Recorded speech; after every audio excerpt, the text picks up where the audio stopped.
Hello students, आज के time ना एक चीज़ बहुत कॉमन है जो फेमस है। मान के चलो आप कोई भी गाड़ी फाइनेंस करवाते हैं, कोई भी गाड़ी लेते हैं तो फाइनेंस पे लेते हैं, हम लोग कैश में नहीं लेते हैं अधिकतर, हम उसकी ईएमआई बनवाते हैं। तो आज का टॉपिक हमारा यही है कि हम किसी भी गाड़ी को यदि फाइनेंस करवाते हैं या लोन लेते हैं तो हम उसकी ईएमआई कैसे कैलकुलेशन करेंगे। ठीक है, सपोज हमने एग्जांपल लिया, यहाँ पर हमने एक बाइक परचेज करनी है जिसकी हमारे पास कॉस्टिंग है 1,25,000, 1,25,000 रुपये है। हमने कुछ जो है शोरूम को पेमेंट करिए डाउन पेमेंट के रूप में 25,000 हमने यहाँ पर जमा करे हैं, मान लेते हैं।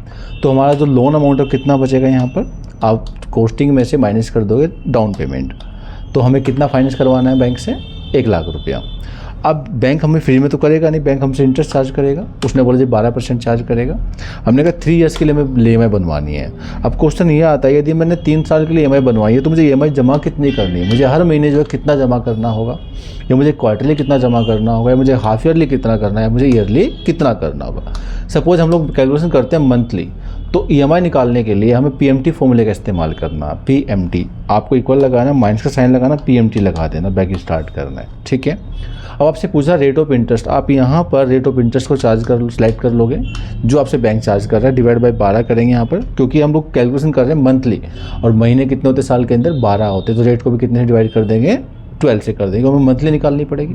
ठीक है, नेक्स्ट आपसे पूछ रहा है एनपीआर। एनपीआर का मतलब होता है number of payment every years. आपको ड्यूरेशन को सिलेक्ट कर लेना कि मुझे कितने साल के लिए लोन लेना है। मैंने 3 ईयर लेना है, मल्टीप्लाई 12 कर देना, कोमा लगाना है। उसके बाद हमने यहाँ पे लिया प्रेजेंट वैल्यू। प्रेजेंट वैल्यू मतलब ये होता है यहाँ पर लोन अमाउंट, कि आपने लोन अमाउंट कितना लिया, मेरा गाड़ी कितनी मतलब मुझे फाइनेंस कितना करवाना है, 1,00,000 करवाना है।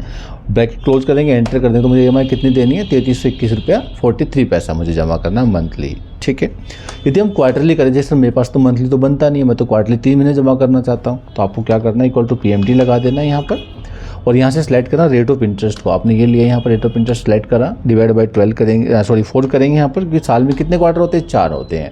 ठीक है, यहाँ पर ड्यूरेशन लेंगे, एनपीआर लेंगे और मल्टीप्लाई कर देंगे 4 से, कोमा लगाएंगे, और यहाँ पर ले लेंगे loan amount. PV present value का मतलब होता है लोन अमाउंट, पीवी का मतलब प्रेजेंट वैल्यू होता है लोन अमाउंट।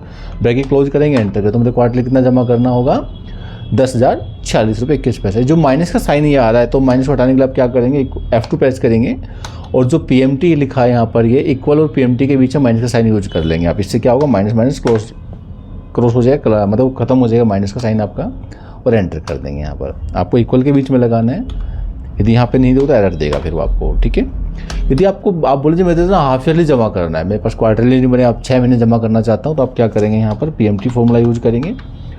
यहाँ पर रेट ऑफ इंटरेस्ट को वापस सेलेक्ट करेंगे, रेट ऑफ इंटरेस्ट को डिवाइड बाई 2 करेंगे, क्योंकि हमारे पास छमाही का मतलब होता है साल में 2 बार जमा करेंगे आप, तो आप यहाँ से 2 से डिवाइड करेंगे, और 2 से आप इसको मल्टीप्लाई करेंगे एनपीआर को।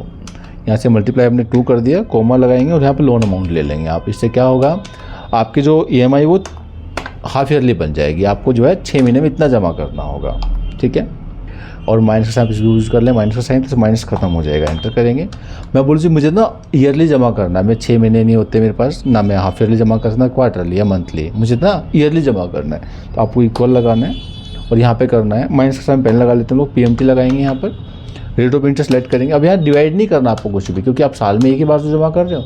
डिवाइड तब होता है जब आप मंथली निकाल रहे हो, क्वार्टरली निकाल रहे हो, या फिर हाफ ईयरली निकाल रहे हो, उसके अकॉर्डिंग हम डिवाइड करते हैं, कोमा लगाएंगे, और उसी के हिसाब से हम लोग मल्टीप्लाई करते हैं, उसके अकॉर्डिंग मल्टीप्लाई करते हैं। ड्यूरेशन को सिलेक्ट करेंगे, यहाँ से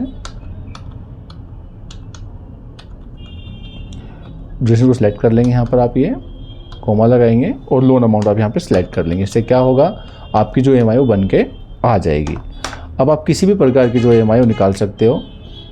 दोबारा फिर देखेंगे एक बार, माइनस लगाया, पीएमटी ने यूज़ किया, यहाँ पे पूछा इसने रेट ऑफ इंटरेस्ट सेलेक्ट कर लिया, ड्यूरेशन रेट ऑफ इंटरेस्ट को कोमा लगाया, एनपीआर को सिलेक्ट कर लिया, ड्यूरेशन को मल्टीप्लाई कोमा लगाया, और लोन अमाउंट आपने यहाँ पे 1,00,000 ले लिया। इससे क्या होगा, आपके जो ईएमआई है वो ईयरली निकल जाएगी, कि आपको साल में जो है 41,634 रुपये जमा करने होंगे।